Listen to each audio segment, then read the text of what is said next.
Overflows.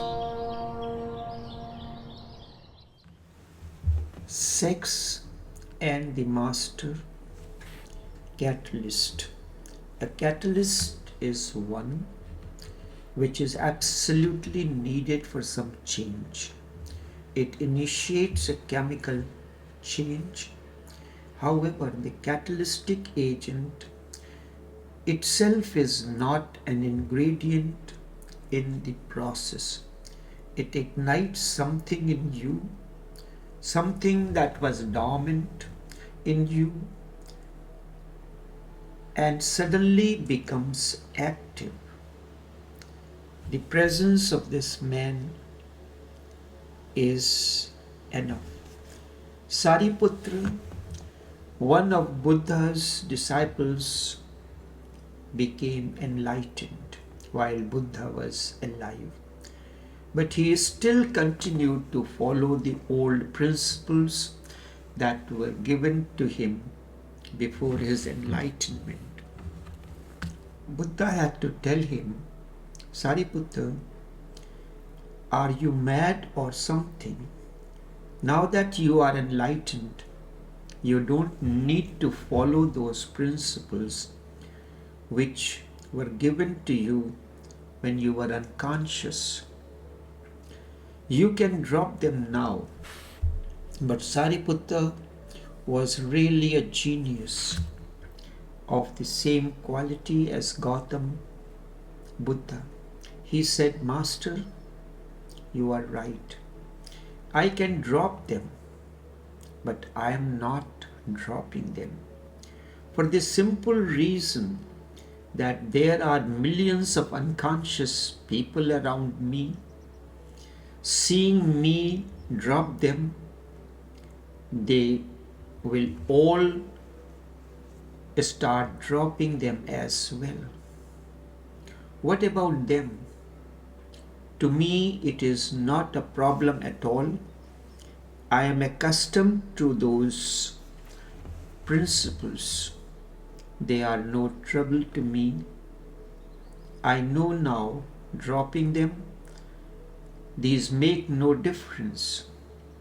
And carrying them also makes no difference. It is kind of you to bring it to my notice, and I was aware of it. Buddha was a catalyst in the process of enlightenment of Sariputra, to whom he spoke Heart Sutra, Prajna Paramita, Hridayam Sutra. Sex is the catalyst, you may say. What are you trying to say? The master can be and is indeed a catalyst, but I cannot understand how sex can be a catalyst in the process of transformation. I have never heard this before. And also human mind cannot imagine how sex can be catalyst for transformation. You may ask, what does tantric sex between the couple do to each other? Or simply a mystical presence that sex creates around the couple first and then for the wider cross-section. Sex creates harmony, oneness, and openness as a background. This creates a circle of energy. Floating within this energy field or presence creatively blossoms and intuitive flights begin. All these act as catalysts for transformation. How sex becomes a catalyst for transformation is simple yet mystical. Sex starts in a way and finally becomes a presence around the participants. Both sex in Tantra and Master are catalysts for the process of transformation.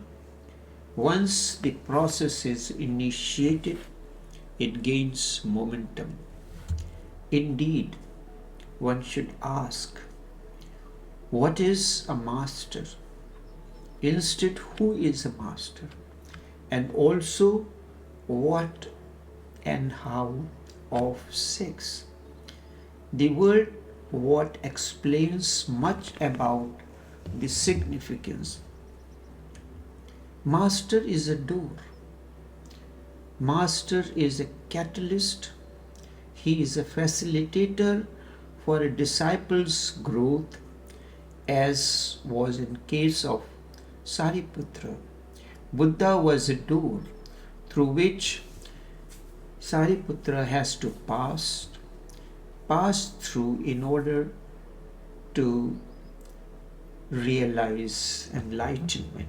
Certainly, he is not a figure to be worshipped or permanent dependence. His role is to guide the disciple to inner freedom and openness. This he does through spreading and expanding awareness and fostering trust. For this, Sariputra was given certain principles that he followed religiously. So too, sex is a door to enter the other, dissolve into one another, and through that door, one enters the innerness as a thief enters, searches the treasures within, unlocks the treasure chest.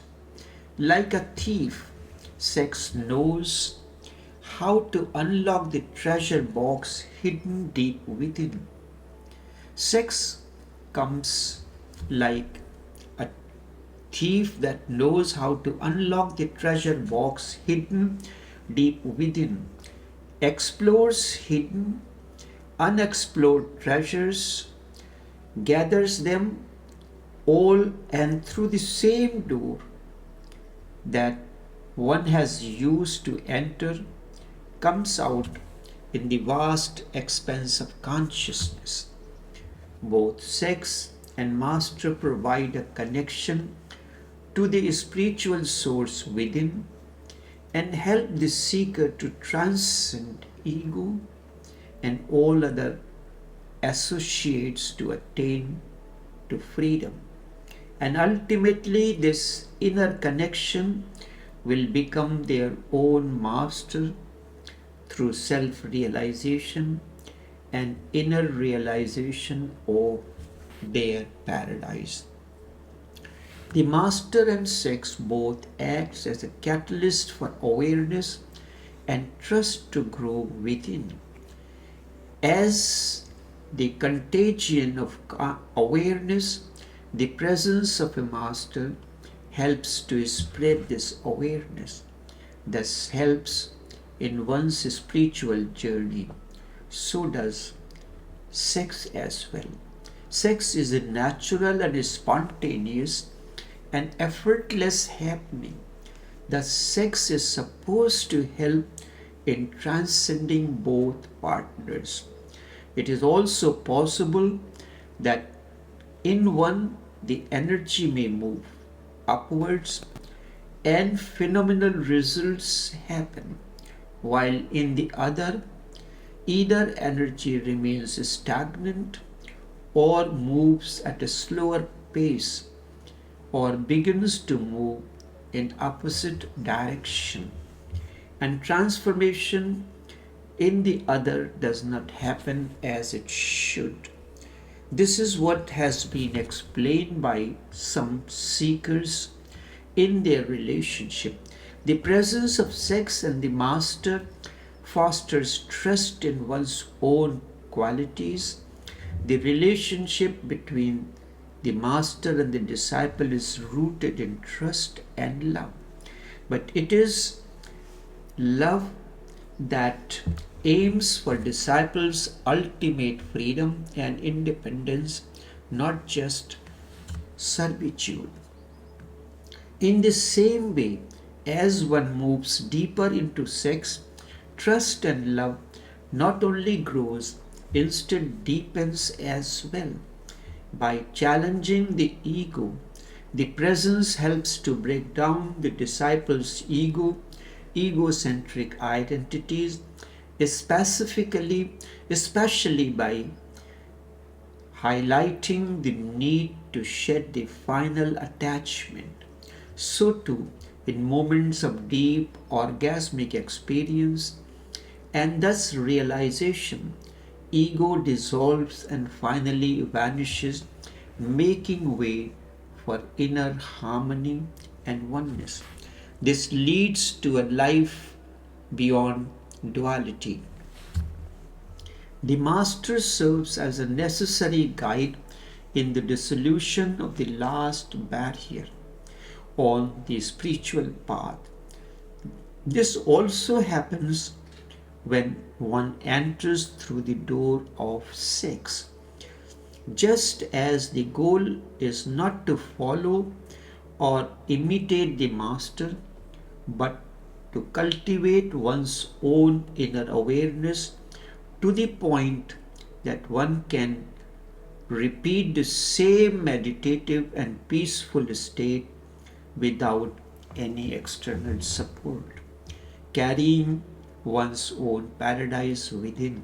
So too, the goal through sexual interaction is to dissolve all dualities, attain to freedom from sex, so that the state of bliss attained through sex becomes part of life, part of daily life, and is possible through an act one does for living.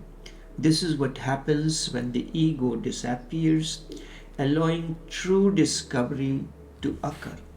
The disciples' love for the Master should be a love ready to sacrifice everything, even themselves, leading to a complete friendship and a spiritual maturity. And after a Master's physical presence is gone, their teachings and guidance through the disciples' trust, inner connection, and understanding. The ultimate goal is for the disciple to become one's own master, realizing that inner peace and truth are not transferred but discovered and lived within on a day-to-day basis. The similar happens when one attains fruition or fulfillment through sex, discovers the ways and means of bliss beyond all dualities, and lives life accordingly. Enough.